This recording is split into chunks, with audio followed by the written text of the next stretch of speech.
The blade of my box cutter hadn't even sliced through the tape on my first moving box when I heard her voice. "I'm calling the police for trespassing." I turned around, key to my new house still in my hand, to see my HOA president filming me. This was my welcome committee.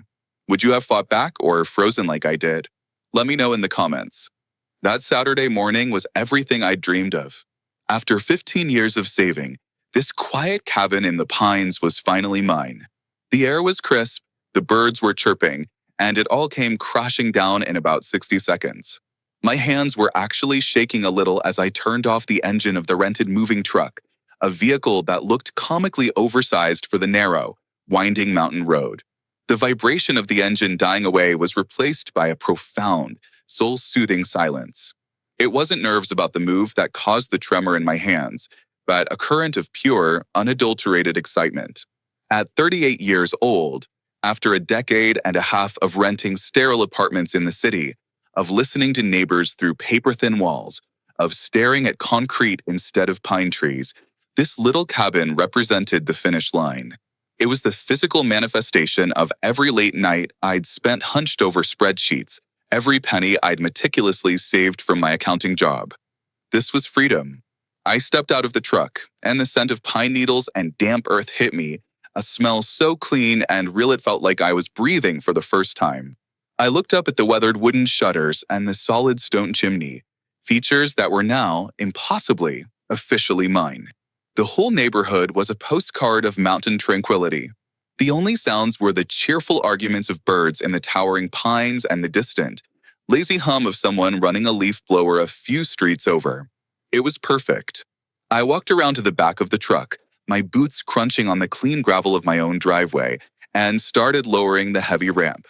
My mind was a happy catalog of plans, where the couch would go, which window would get the morning sun for a breakfast nook, how I'd arranged everything so carefully inside the truck that not a single plate would be chipped, not a single piece of furniture scratched. The very first box I grabbed was labeled kitchen dishes in my own careful, neat handwriting. I was being extra cautious with it, a near-reverent slowness in my movements, because my grandmother's irreplaceable ceramic set was nestled inside, each piece wrapped in layers of bubble wrap and nostalgia. I had just set the box down gently on the tailgate and was reaching into my pocket for my box cutter, ready to slice through the packing tape and liberate the first items for my new life, when a door slammed somewhere behind me. The sound was a violent crack in the morning's peace, echoing off the surrounding cabins like a gunshot. I flinched, turning around to see a woman marching across the gravel driveway. Her stride wasn't just determined, it was aggressive, a military march of purpose that usually meant trouble was not just coming, it had arrived. She looked to be in her early 50s, with a helmet of perfectly styled blonde hair that defied the mountain breeze, remaining immobile as she advanced. She was wearing what I can only describe as aggressive suburbanite clothing, the unofficial uniform of those who command neighborhood watch meetings and write strongly worded letters. You know the type: crisp, khaki pants with a knife-edge crease, a polo shirt with some kind of unidentifiable crust, and an expression that communicated a lifetime of getting her way in every conceivable situation. As she got closer, I could see she was armed for battle, holding a clipboard in one hand and her phone in the other, held up as if she were already recording. She was prepared for some kind of official and deeply unpleasant business. "Excuse me," she called out when she was still about 20 feet away. Her voice had a sharp, imperious quality that made me instinctively straighten my spine, a conditioned response to a drill sergeant's bark. Before I could even form a greeting, she knelt down with a surprising agility, pulling out her phone and began snapping photos of every box, the rental truck, my license plate, the gravel beneath the tires. It was a forensic examination, as if she were collecting evidence at a crime scene. A hot wave of pure frustration washed over me, but I forced it down, trying to start this new chapter of my life on the right foot. I honestly wasn't sure how to respond. I was a man unloading boxes from a moving truck into the house he had just bought. The context seemed self-explanatory. I set down the box cutter on the tailgate and summoned the friendliest smile I could manage, thinking maybe, just maybe, this was all a bizarre misunderstanding. Hi there, I said, wiping my dusty hands on my jeans. I'm Daniel Brooks. I just bought this cabin. I'm moving in today. I gestured toward the house behind me, a grand, sweeping motion meant to clear up any possible confusion about my presence. But instead of the welcoming smile or even a nod of acknowledgement I was hoping for, her expression hardened into something even more stern, a mask of officious disapproval. She stepped closer, clutching the clipboard to her chest like a shield. Monica Reeves, she announced, her name delivered like a title, one that should mean something significant to me. I'm the president of this neighborhood's homeowners association, and these containers could be hazardous or unregistered. HOA policy requires advanced inspection before unloading. I'm reporting this. The way she said reporting made it sound like I was already convicted of a serious crime. The absurdity of the situation was starting to make my head spin. I was standing in front of my own house with a clearly marked moving truck, yet I was being treated like an intruder. Before I could formulate a response, she reached toward the box labeled kitchen, her fingers lifting the cardboard flap as if it were her absolute right to inspect my personal belongings. I instinctively stepped forward, a protective surge rising in me. Hey, please don't go through my things. But she'd already gotten a look inside at the bubble-wrapped plates and was taking more photos with her phone, documenting the violation. I pulled the closing documents from my back pocket, the crisp paper a tangible proof of my ownership. Ma'am, look, here's my ownership certificate, I said, trying to keep my voice calm and steady, even as my frustration began to simmer. My real estate agent, the bank, everyone has verified this. This is my house. But Monica was already shaking her head, pushing my hand and the document away without even a cursory glance. Anyone can fake paperwork these days, she said with a dismissive wave. You'll be featured in our HOA watch list by sunset. Smile for the group. I swear I felt my jaw drop. The threat was so petty, so disproportionate to the situation, that it was almost comical. She then dialed a number on her phone and, with a flourish, put it on speaker. The move seemed unnecessarily theatrical since we were the only two people in the immediate vicinity. But then I heard the calm, professional voice on the other end say, 911, what's your emergency? And my heart actually skipped a beat. The world seemed to tilt on its axis. I couldn't believe what I was hearing. This woman was calling the police on me for moving into my own house. And she was doing it right in front of me, with an air of righteous justification, as if it was the most natural thing in the world. I need to report an illegal trespasser, Monica said into the phone, her voice taking on a dramatic, breathless tone, as if she were reporting a bank robbery in progress.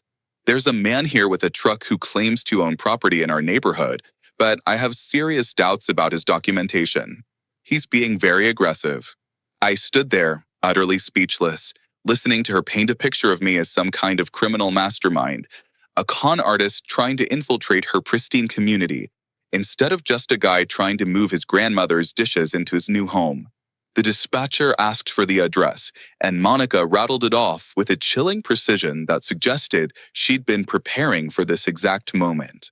Then she added the finishing touch. He's currently unloading boxes and making a lot of noise in what's supposed to be a quiet residential area.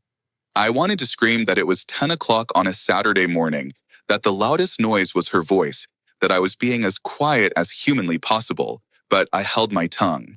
I figured it was probably better to let the police sort this whole surreal mess out when they arrived. When Monica hung up the phone, she crossed her arms and gave me a triumphant look, a smug little smile playing on her lips, as if she had just solved a major crime and was awaiting her medal. The next few minutes felt like hours, an eternity of awkward, hostile silence. We stood there in this absurd standoff, with Monica checking her watch every 30 seconds, and me trying to figure out if I should call my lawyer or just wait to see how this public theater played out when the police showed up. I couldn't help but notice how she kept glancing toward the street, her posture radiating in eager anticipation, like she was expecting some grand validation for her actions. Then she said something that froze the blood in my veins, her voice low and menacing. You're either off this gravel in 10 minutes, or I'm dialing 911 again. The silence that followed Monica's phone call was absolutely eerie, broken only by the ticking of a wall clock I could hear from someone's open window nearby. It was a sound that seemed to be counting down the seconds to my own eviction from a property I had just purchased. I kept looking from Monica's satisfied, almost gleeful expression to the ownership certificate still clutched in my hand, the papers starting to feel flimsy and useless. I was trying to trace the steps to understand how a simple moving day, the happiest day of my adult life, had morphed into what felt like a full-blown criminal investigation. The whole street seemed to be holding its breath. I noticed that the usual neighborhood sounds had vanished. The distant leaf blower had gone silent. No lawnmowers running, no dogs barking, nothing at all echoing through what should have been a busy, vibrant weekend morning. It was as if the entire neighborhood was complicit in this strange, silent judgment. Monica, seeing an opportunity to build her audience, waved down two residents from across the cul-de-sac. They walked over slowly, their reluctance visible in their shuffling feet, but they came nonetheless. They didn't speak, just took up positions slightly behind Monica, like silent henchmen. One of them, a woman I'd later learn was named Diane, started filming me with her own phone. Monica herself was tapping rapidly on her phone, and I caught a glimpse of a text she was sending to what I assumed was a group chat. Unidentified male unloading without permit. Immediate action needed. The way she was gripping that clipboard suggested it was loaded with other ammunition, a whole arsenal of bylaws and regulations prepared just for this moment. And honestly, I wasn't sure I wanted to find out what it was. How did she even know my last name to put on a watch list? And why did she sound so thoroughly prepared for this specific confrontation? It felt less like a spontaneous dispute and more like a premeditated ambush. "The police will be here in 3 minutes," Diane said after checking her watch with a mathematical precision that unnerved me. How could she be so absolutely certain about their arrival time? Emergency response times usually varied depending on traffic and call volume. Her confidence added another layer of surrealism to the situation, making me wonder if they had some kind of direct line to the local precinct. I looked around at the other cabins scattered throughout the area and realized again how unusually quiet everything had become. Normally, when there's a commotion in a neighborhood, you see curtains twitching, people peeking out their windows to get a better view of the unfolding drama. But this was different. It felt like everyone was deliberately staying inside, not out of disinterest, but out of something else. Fear, perhaps? That single thought made me wonder what kind of reputation Monica had cultivated here over the years. The strangest part of this whole bizarre situation was how utterly confident Monica seemed. She was preening, straightening her polo shirt and checking her hair in her phone's camera reflection, as if she were preparing for a televised interview rather than a police encounter.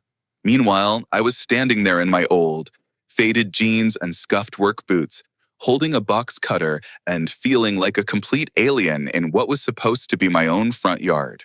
From the porch of a nearby house, one of Monica's two witnesses pointed toward my trailer and whispered something I couldn't hear. Then they both laughed, a short, sharp bark of derision that cut through the silence. Just then, a security contractor walked by on the sidewalk, a man in one of those official-looking uniforms with patches on the sleeves and a radio clipped to his shoulder, making him look like he had real authority. He stopped when he saw Monica standing there like a general surveying her troops and tipped his cap politely. Then he said something that made my stomach drop like a stone.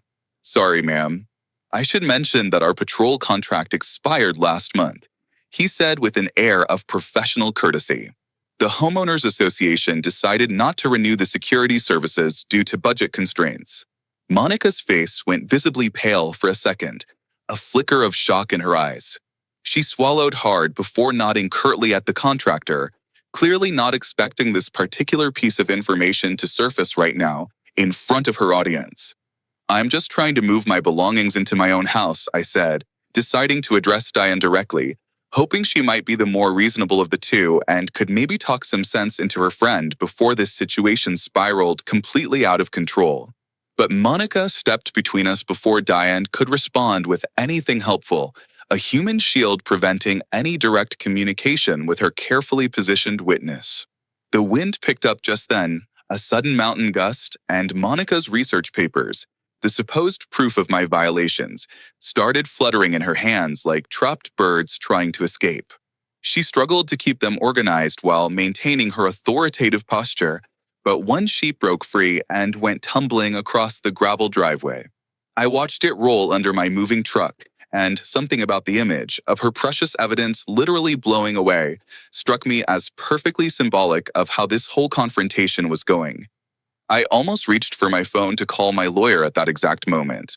Monica was throwing around words like permits and violations as if I were running some kind of illegal construction operation instead of just carrying boxes from a truck to a house I legally owned. But something deep down, a gut instinct, told me to wait. To see what the police officers had to say first about this bizarre, theatrical situation. The minutes dragged by, each one feeding my anxiety. What if she was right? What if there was some arcane loophole, some obscure bylaw I'd missed in the mountain of paperwork? I'd bought houses before in my adult life, but never in a neighborhood with an active HOA that seemed to have this many unwritten and, apparently, strictly enforced rules. So maybe there were specific procedures I wasn't familiar with, things that normal people just automatically knew about from previous experience. Monica kept glancing at her expensive watch and then looking down the winding street like she was expecting a parade instead of a single police car. Her unwavering confidence was starting to make me seriously nervous about what was coming next. She seemed so absolutely certain that the officers would automatically side with her, that they would validate her formal complaint and send me packing. What if there really was some kind of legal issue with my purchase that my real estate agent had somehow missed? Then, the distant wail of a siren cut through the mountain air. This was it. But the moment that cruiser rounded the corner, everything flipped on its head. Monica waved enthusiastically when she spotted it approaching, calling out, "Over here, officers," like she was flagging down a taxi instead of summoning law enforcement to deal with what she clearly considered a serious crime in progress. But when the black and white finally rolled in, it wasn't just any patrol car. It was them, and they waved. Officer Carter stepped out of the driver's side first, a tall, broad-shouldered man with a kind face. The moment his eyes landed on me, his entire face transformed, breaking into this huge, warm smile that caught me completely off guard. I'm talking about the kind of genuine, unforced warmth you see when someone unexpectedly runs into an old friend at the grocery store, not the professional, cautious politeness I was steeling myself for from a police officer responding to a trespassing call. He walked straight toward me with his hand already extended for a handshake, completely ignoring Monica's expectant stance and the clipboard she was clutching like it was the key piece of evidence in a murder trial. "Daniel Brooks," Carter said, his voice carrying across the quiet street with an obvious and friendly enthusiasm. "I haven't seen you since the charity fundraiser last spring. How have you been, buddy?" I felt my mouth fall open slightly, a wave of dizzying relief washing over me so intensely that I actually felt my knees wobble.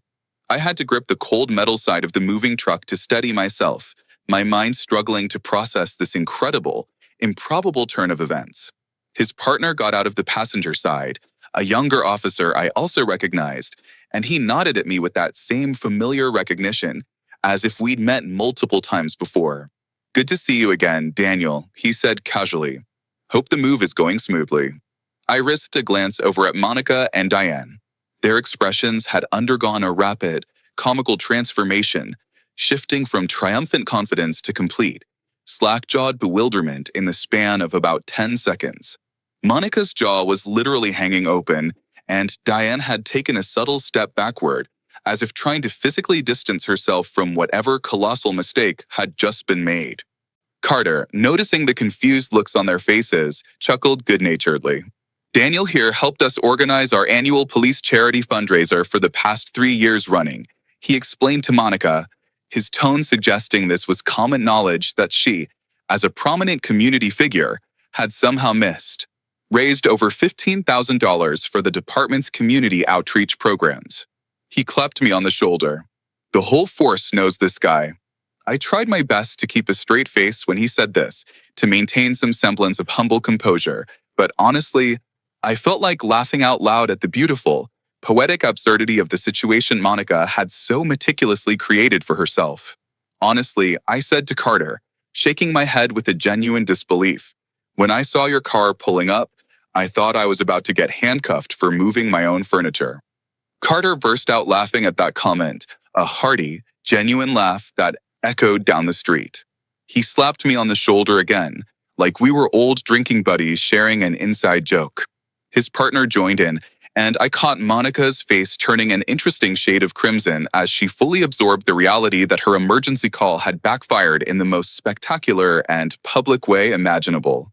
911 is really meant for fires, accidents, medical emergencies, Carter said, his tone shifting from jovial to gently educational. He glanced meaningfully at the box of kitchen dishes still sitting on my tailgate. Not for someone carefully moving their belongings into their new home on a Saturday morning. The educational tone in his voice was polite, but unmistakably firm. I could tell he was trying to make a critical point without being overly harsh about Monica's egregious error in judgment. Although, honestly, calling the police on someone for carrying boxes seemed like it deserved a much sharper response than the one he was giving. I noticed neighbors were now starting to emerge from their houses, drawn by the presence of the police car, but staying now that it was clear this wasn't going to turn into some kind of dramatic arrest. A few people gathered on their porches, whispering to each other and pointing in our direction, clearly curious about what had caused all the commotion. The contrast between their relaxed, spectator-like curiosity and Monica's rigid, humiliated posture was almost comical. I could see her scanning their faces as if desperately searching for an ally, for some kind of support that was definitely not coming. Monica finally found her voice again, but it came out as a weak, strangled croak, a pathetic shadow of the authoritative tone she'd been using just minutes earlier. "But he doesn't have proper permits," she managed to say, waving her clipboard weakly in my direction. "And his documentation could be fraudulent." Carter took the ownership certificate I was still holding and examined it with the kind of professional, practiced attention you'd expect from someone who'd seen thousands of legal documents in his career. He checked the seals, the signatures, the dates. "This looks completely legitimate to me," Carter said after a thorough inspection, his voice clear and definitive. "Recent purchase, properly notarized, all the official seals and signatures are exactly where they should be." He handed the certificate back to me with a nod of approval that felt better than any validation I'd received in months. "Congratulations on the new place, Daniel. It's a beautiful cabin." The genuine warmth in his voice made me realize just how much I'd been dreading this confrontation, and now the tension burst out of me in a breath I didn't know I was holding. Monica, however, wasn't ready to surrender. She tried one more desperate last-ditch attempt to salvage her authority. "Well, what about all the noise violations and the disruption to our peaceful community?" she asked, her voice getting higher and more shrill with each word, bordering on hysterical. Carter took a slow, deliberate look around at the quiet street, then at my single box of dishes, then at the neatly organized moving truck. I could see him actively trying not to smile at the sheer absurdity of her complaint.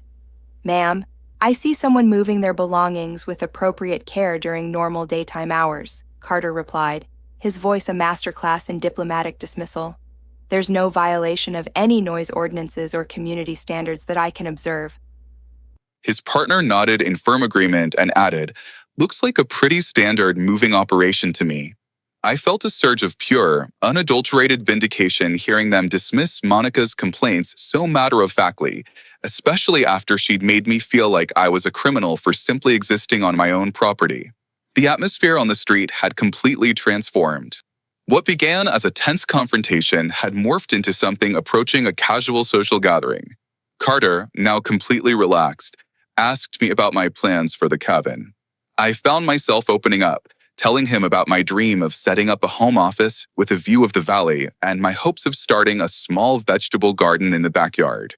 His genuine interest in my plans made the whole situation feel even more surreal, like I'd stepped into some alternate reality where police officers showed up to welcome new neighbors instead of arresting them for imaginary crimes.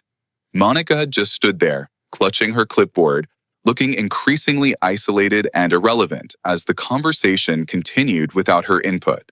Diane had moved several steps away and was now pretending to be intensely interested in a particular patch of dandelions down the street, clearly wanting nothing more than to disassociate herself from the miscalculation that had just occurred. The few neighbors who had come out to watch were now chatting quietly among themselves, and I caught snippets of their conversations that suggested this kind of drama, orchestrated by Monica, wasn't entirely uncommon around here. "If there's nothing else we need to address," Carter said finally, turning back toward his patrol car, "we should probably head back and let Daniel continue his move." He paused for a beat and looked directly at Monica, his expression once again polite but firm, the kind of professional courtesy that somehow managed to convey a serious warning. "In the future, 911 should really be reserved for actual emergencies, ma'am. We're always happy to help with legitimate concerns, but misuse of emergency services can result in citations if it becomes a pattern." Monica's face cycled through several different expressions as Carter delivered this gentle but clear warning, settling finally on a mixture of raw embarrassment and simmering defiance. She opened her mouth as if she were going to argue with him, to defend her actions, but apparently thought better of it and just nodded stiffly instead. I could practically see the wheels turning in her head as she tried to calculate how to recover from this very public, very thorough humiliation. And honestly, for a fleeting second, I almost felt sorry for her. Almost. Carter shook my hand one more time, wished me luck with the move, and his partner gave me a friendly wave as they got back into their patrol car. The solid, authoritative sound of their doors closing echoed off the surrounding cabins. I watched them drive away with a feeling of profound relief mixed with a genuine, deep amusement at how completely and utterly the situation had reversed itself in the span of just a few minutes. Monica whispered something to Diane that I couldn't quite hear, but the urgency and anger in her voice suggested she was far from finished with whatever campaign she'd started against me. Her public defeat, I suspected, was not the end. It was just the beginning. She was just getting creative. The HOA meeting was already in full swing when I arrived at the community clubhouse Sunday evening. By Sunday night, Monica had convened a full HOA meeting, and I was the star of her PowerPoint presentation of shame. I could hear her voice, amplified and ringing with theatrical authority, echoing through the thin walls before I even reached the entrance. It was clear she'd been building her case against me all day, preparing her narrative, her evidence. I took a deep breath, steeling myself, and pushed open the heavy wooden door. I stepped into a room filled with about 20 residents sitting in folding chairs arranged in a neat semicircle. All eyes were on Monica, who was standing at the front podium like she was delivering a keynote speech at a national convention. She was gesturing dramatically with a laser pointer at a large poster board covered with printed photos of my moving truck, my boxes, and even a grainy shot of my face. "Daniel Brooks has shown complete disregard for our established community protocols," she announced to the assembled crowd, her voice filled with practiced outrage. "His moving activities yesterday created chaos and required emergency intervention from law enforcement." I felt my eyebrows shoot up at her incredibly creative interpretation of events. Calling Officer Carter's friendly, supportive visit an emergency intervention was a stretch of the imagination, so vast it was almost impressive. The entire room turned as one to look at me when I walked in, and I saw a mix of expressions on their faces. Some were curious, some looked sympathetic, and a few looked openly hostile, already swayed by Monica's performance. A woman in the third row, who I'd later learn was Julia Evans, gave me a small, encouraging nod.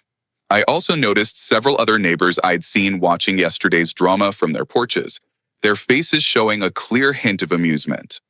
Monica's presentation seemed to falter for a moment when she realized I'd actually shown up to defend myself.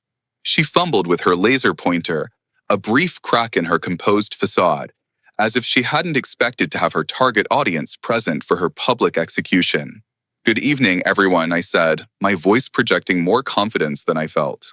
I felt like I was walking into a courtroom where the judge had already made up her mind.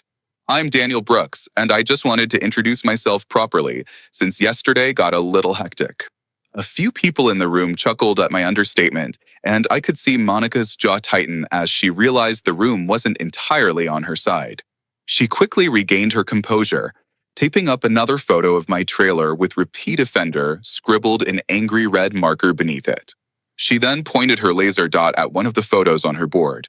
As you can see from this evidence, she declared, Mr. Brooks was conducting unauthorized commercial activity on residential property. I squinted at the photo she was highlighting.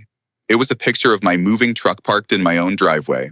The fact that she'd apparently been conducting surveillance on my perfectly legal moving activities struck me as far creepier and more inappropriate than anything I'd done with my grandmother's dishes. That's a standard residential move, a man called out from the back row. My daughter hired the exact same rental company when she moved to Denver last year. Monica's laser pointer wavered as murmurs of agreement rippled through the audience. I could see her realizing that her evidence wasn't having the damning impact she'd hoped for with people who had actually moved houses themselves. Undeterred, Diane stepped forward from her seat and handed Monica a folder filled with what looked like hastily photocopied pages. These are the community regulations that apply to Mr. Brooks's situation, Diane announced, though her voice lacked the unwavering confidence Monica usually displayed. Monica opened the folder and began reading from pages that looked suspiciously like they had been printed from someone's home computer just hours ago, rather than being part of any professionally prepared legal documents. All moving activities require 48-hour advanced written notice to the HOA board, Monica read aloud, and must be supervised by an appointed community representative during all loading and unloading phases. The room fell silent as people processed this new information. I saw several residents exchanging confused glances, looks that clearly suggested they'd never heard of any such requirements before in all their years of living here. This was exactly the kind of situation where my accounting background became an asset. For years, I'd been trained to spot questionable documentation, procedural violations, and financial inconsistencies. Excuse me, I said, raising my hand like I was back in school. Could you show us the official meeting minutes where these regulations were voted on and approved by the community? Monica's face went pale at my question. She started shuffling through her papers with a visible, rising panic. And I'd like to see the signature log, I continued, pressing my advantage, applying the same audit techniques I used at work to scrutinize her supposed authority. The log showing how many community members participated in that vote. Because according to standard HOA procedures, major rule changes like this require documented approval from a majority of residents. The room buzzed with interested conversation as people realized I was asking legitimate procedural questions that Monica was clearly unable to answer. Her authority was being challenged on grounds of process and law, not just emotion. She slammed her hand on the podium, the loud bang making everyone in the room jump. Do you think this neighborhood protects people like you? You're barely tolerated, she shouted, her composure finally shattering completely under the pressure. The vicious, personal nature of her outburst seemed to surprise even some of her usual supporters. I watched several people lean back in their chairs, their expressions shifting from support to shock as they saw this raw, unfiltered side of their HOA president. Actually, that's not how homeowner associations work, said a calm, authoritative voice from the front row. A man in a tweed jacket, who introduced himself as a retired lawyer, stood up. Board presidents can't unilaterally create and enforce binding regulations without proper community input and documented voting procedures. What you're describing is an overreach of authority. Monica's face turned an even deeper shade of red as more residents began to question the legitimacy of her so-called emergency regulations. I realized this was my moment to take control of the narrative before she could come up with another desperate scheme. I understand everyone wants to maintain property values and community standards, I said, addressing the room as a whole rather than Monica directly. And I'm committed to being a good neighbor and following all legitimate rules that were properly established by this community. The measured, reasonable tone of my voice seemed to resonate with people who were probably exhausted by Monica's constant drama and confrontational approach. What I don't understand, I continued, my voice steady, is why moving into my legally purchased home, with all the proper documentation, somehow constitutes an emergency that requires calling 911 and creating all this unnecessary drama. Several people nodded in agreement. I could see Monica's support eroding in real time as residents began to see the situation from my perspective rather than blindly accepting her manufactured version of events. Later, I would overhear two residents debating if I was secretly building an unauthorized structure without permits. It was clear someone, Monica, had been spreading false stories to poison the well. She tried to regain control of the meeting, waving her laser pointer aggressively at the crowd. "This discussion is out of order," she declared. "I'm calling this meeting to a close." But the retired lawyer stood up again. "Actually, Mrs. Reeves," he said patiently, "according to the standard HOA bylaws, which I took the liberty of reviewing this afternoon, community members have the right to voice concerns and ask questions during official meetings." The room erupted in supportive murmurs. I realized that Monica's authoritarian approach, her years of ruling by fear, had finally pushed the community past its tolerance point. People started asking questions not just about my move, but about other regulations she'd imposed over the years. Several residents mentioned incidents where they'd felt unfairly targeted by her selective enforcement policies. The meeting had transformed from Monica's tribunal against me into a community-wide referendum on her leadership style. I stood up slowly and looked around the room at all the faces watching me expectantly. "Tomorrow, I'll be finishing my move-in as planned," I announced clearly and firmly. "And I hope we can all work together to maintain the kind of community where neighbors help each other instead of calling emergency services over kitchen dishes." I wasn't frustrated anymore. I was collecting fuel. But something in Monica's expression, a dark glint in her eyes, warned me. She was far from finished. This was not over. Monday morning arrived with the kind of perfect, crisp mountain weather that made me grateful I had bought a cabin in this location, despite the humid weather. I decided to finish unpacking with a positive attitude, refusing to let Monica's ongoing hostility poison my dream. I set up my Bluetooth speaker on the porch and played some classic rock at a reasonable volume, figuring a little background music would make the work more enjoyable. The playlist started with Sweet Caroline, and before I knew it, I was humming along while carefully unwrapping my grandmother's ceramic serving bowls. Within about 15 minutes, I noticed neighbors emerging from their houses, holding coffee mugs, their expressions curious. They seemed drawn by the upbeat, positive atmosphere rather than any concern about noise violations. An elderly gentleman named Mr. Patterson shuffled over from the house across the street, moving slowly but with an obvious, friendly determination. "Need any help with that heavy furniture?" he asked, pointing his chin toward my couch, which was still wrapped in moving blankets in the back of the truck. These old bones might not look like much, but I've been moving furniture for 70 years. I was genuinely touched by his offer, a simple act of kindness that felt monumental after the drama of the weekend. It made me realize that I might be able to form positive relationships in this community after all. "That would be amazing," I told him gratefully. "I've been dreading trying to get that thing through the front door by myself." Mr. Patterson called over to his neighbor, who in turn called to another, and within minutes, I had a small, impromptu moving crew of 3 people helping me maneuver furniture. We shared stories about our own moving experiences. They offered invaluable tips about living in the mountain weather, things the welcome packet never tells you.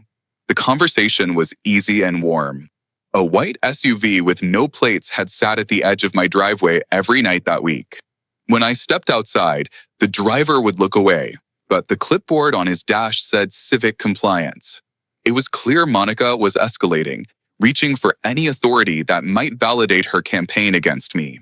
She had even emailed the county inspector a formal complaint, citing community safety violations tied to unlicensed use. The scene in my driveway, however, was the exact opposite of that. It was exactly what I'd hoped neighborhood life would be like when I decided to leave the isolation of city apartment living behind.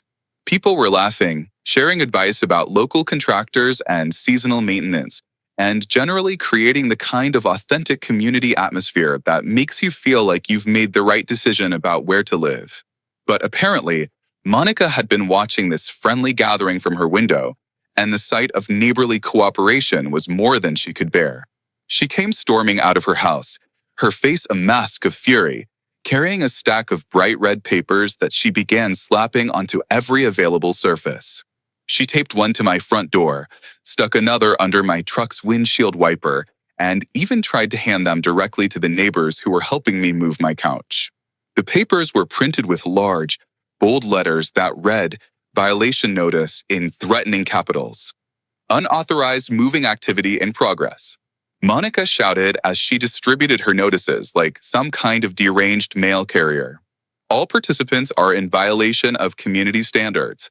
Mr. Patterson looked at the paper she'd thrust into his hands, then looked at me with an expression that suggested he thought Monica might be in need of professional help. The other neighbors helping me just stood there, holding their respective violation notices, apparently unsure whether to laugh or express concern for Monica's behavior. Her eyes weren't sharp with authority anymore. They were twitchy, darting around as if she couldn't believe her iron grip on the neighborhood was slipping. The sheer absurdity of receiving a violation notice for helping a new neighbor move a piece of furniture seemed to snap something in the community's tolerance for Monica's power trips. "I've lived here for 18 years, said a woman named Mrs. Henderson from 2 doors down, her voice ringing with indignation. "This is the first time I've ever been threatened with a fine for being neighborly." Other residents began voicing similar sentiments, and I realized that Monica's escalation tactics were backfiring again, uniting the community against her rather than turning them against me. Julia Evans, the woman who had nodded at me in the meeting, spoke up from her porch, and her voice carried the kind of authority that comes from years of teaching elementary school. "Excuse me, Monica, but how exactly is someone dangerous for moving bubble-wrapped dishes?" she asked, her voice dripping with sarcasm. "Should we call 911 every time someone gets a delivery from the furniture store?" Several other neighbors chuckled at her comment. The wind picked up again, and just like before, Monica's papers started fluttering in her hands. One sheet broke free and tumbled across the driveway, a perfect, repeating symbol of her crumbling authority. "If bubble-wrapped kitchen dishes make me the neighborhood's most dangerous resident," I said, unable to keep the amusement out of my voice, "then I guess I must be this street's most adorable criminal." Monica tried to gather her scattered papers while maintaining some semblance of dignity, but the damage was done. The other neighbors were starting to head back inside, satisfied that the show was over. The next day, I was served papers. Monica had filed a temporary restraining order, claiming I had threatened her leadership with malicious interference. Tuesday afternoon, however, brought another unexpected interruption. Officer Carter's patrol car pulled up outside my cabin again. This time, his body language was completely different. He approached with official paperwork in hand and that serious, professional expression cops wear when they are conducting actual police business. My heart started racing as I wondered if Monica had somehow managed to escalate her complaints to require formal legal intervention. "Daniel, we need to discuss something important," Carter said when I opened the door. He wasn't smiling. I invited him inside, but he declined, remaining standing near the entrance. The officer who served the notice earlier that day had looked almost embarrassed. "Sir," off the record, he'd whispered, "this is the most ridiculous filing I've seen in years. It'll be dismissed before she parks her car." Carter handed me a copy of the incident report he'd filed after Saturday's confrontation. Reading through the formal, professional language made the situation feel much more serious than I'd realized. "Mrs. Reeves has been issued an official warning for misuse of emergency services," Carter explained, his voice all business. "The call she made about your moving activities did not constitute any legitimate emergency, and our department takes these situations very seriously because they divert resources from actual emergencies." "What does that mean for her going forward?" I asked. Carter explained that the warning was now part of Monica's permanent record with the department.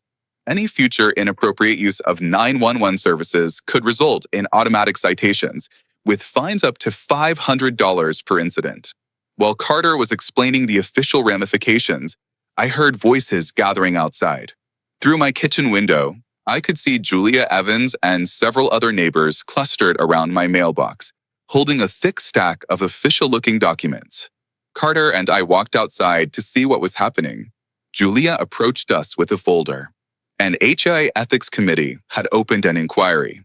Several board members were now reviewing every single violation she'd filed in the last 6 months. "We wanted you to be aware," Julia said, addressing both Carter and me, "that we've prepared a formal recall petition to remove Monica from her position as HOA president." She opened the folder to reveal pages and pages of signatures from residents throughout the community, far more names than I'd ever expected. 23 households have signed so far, she said proudly, which represents over 60% of our total active membership. Carter examined the petition with professional interest, nodding as he reviewed the procedural language and signature requirements. "This appears to follow proper legal channels for HOA governance disputes," he observed, then looked up with a pointed expression. "Much more appropriate than calling emergency services for moving violations." His comment carried a deliberate emphasis, a clear message to everyone about the proper use of authority.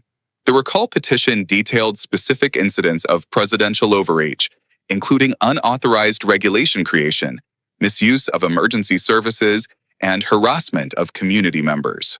Reading through the documented complaints made me realize that my moving day confrontation was just the final straw in a long series of problems that had been building around Monica's leadership style for months, even years.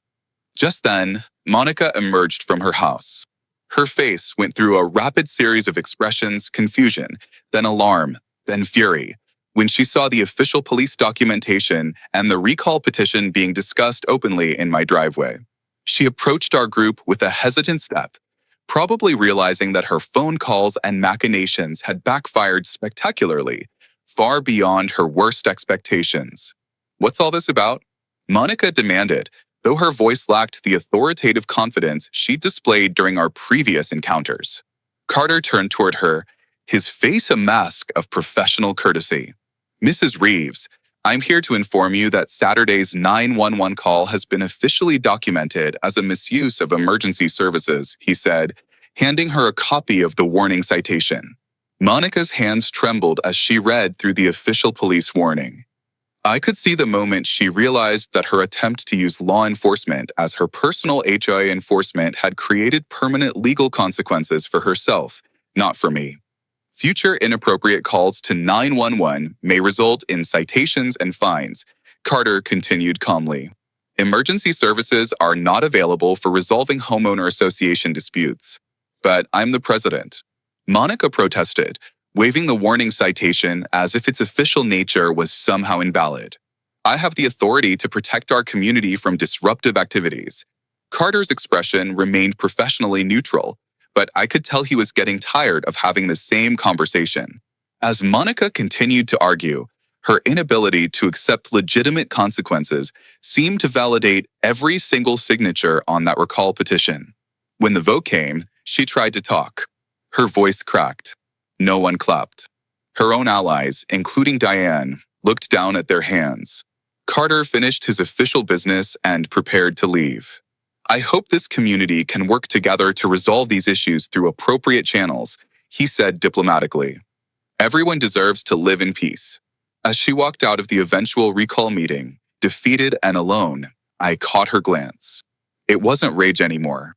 It was disbelief, like she'd been dethroned in a world she thought she built. Thursday evening's community vote took place in the same clubhouse where Monica had tried to destroy my reputation just days earlier. The atmosphere couldn't have been more different. This time, residents filed in quietly, their faces set with a serious determination that comes when a community finally decides to address a festering problem. I sat in the back row, not wanting to appear like I was influencing a decision that belonged to the long-term residents. Julia Evans had been elected as the temporary chairperson for the recall vote, and she conducted the proceedings with the professional efficiency you'd expect from someone who'd managed years of chaotic school parent meetings. The ballot counting was transparent and methodical, with representatives from different streets serving as witnesses to ensure everything was done by the book. When Julia announced the final tally, the margin wasn't close. It was a landslide. 27 votes for removal, with only 4 opposed. Monica sat in the front row throughout the entire process, staring straight ahead, her face a blank canvas, while the community she'd tried to control for 6 years formally and decisively rejected her leadership. When the results were announced, she stood slowly and walked to the front. Her usual authoritative presence was gone, replaced by a quiet resignation. The room fell silent as she prepared to speak, and despite everything she'd put me through, I found myself holding my breath. "I apologize for the inappropriate use of emergency services," Monica said, her voice trembling as she read from a prepared statement, "and for wasting taxpayer resources on personal disputes that should have been handled differently." The words seemed to physically hurt her to say. I almost felt a flicker of pity watching someone's very public humiliation, even someone who had caused me so much unnecessary stress. Julia took over as interim HOA president with unanimous support. Her first official action was to establish a new policy explicitly prohibiting the use of 911 for any HOA-related disputes. It seemed like common sense, but apparently it needed to be stated explicitly after Monica's behavior. The community had already begun to heal from the division Monica's authoritarian approach had created. Several residents approached me after the vote to share stories about their own experiences with her policies, and I realized my moving day confrontation had simply been the final spark that ignited a long smoldering fire. People talked about being afraid to make normal home improvements, of rules that seemed to change based on her personal whims. The following week brought a return to the peaceful mountain community life I had originally hoped to find. Neighbors stopped by to welcome me properly, sharing recommendations for local services, and inviting me to the annual barbecue. The contrast with Monica's reign of suspicion couldn't have been more stark. I finished setting up my home office overlooking the valley. From my desk window, I could see Monica's house, sitting quiet and empty after she completed her move the previous weekend. No one in the community seemed sorry to see her go. Looking back, I still can't believe that Monica's attempt to use emergency services as her personal enforcement tool ended up teaching the entire neighborhood about proper procedures and democratic accountability. The recall vote, the police warning, and her eventual departure all stemmed directly from that single, inappropriate 911 call she'd made while I was simply trying to unpack kitchen dishes on my own property. Carter continued his regular patrols, and he always waved when he saw me. The easy friendship we'd built had survived Monica's attempts to weaponize law enforcement, and his professional handling of the situation had protected both community safety and proper police procedures. The day she used 911 as her personal enforcement tool was also the day the whole neighborhood learned who was really causing the emergency. And it sure wasn't me. You could feel the shift in the air. People who used to just nod politely started asking real questions, engaging with each other. And the silence that had protected her for so long finally cracked, letting in the light.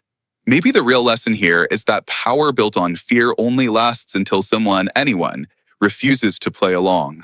If you're still here, I'd love to hear your thoughts. Drop a comment if you've ever dealt with an HOA gone rogue. And hey, if this story hit home and you want to support more stories like it, there's a little thanks button down there that helps a lot.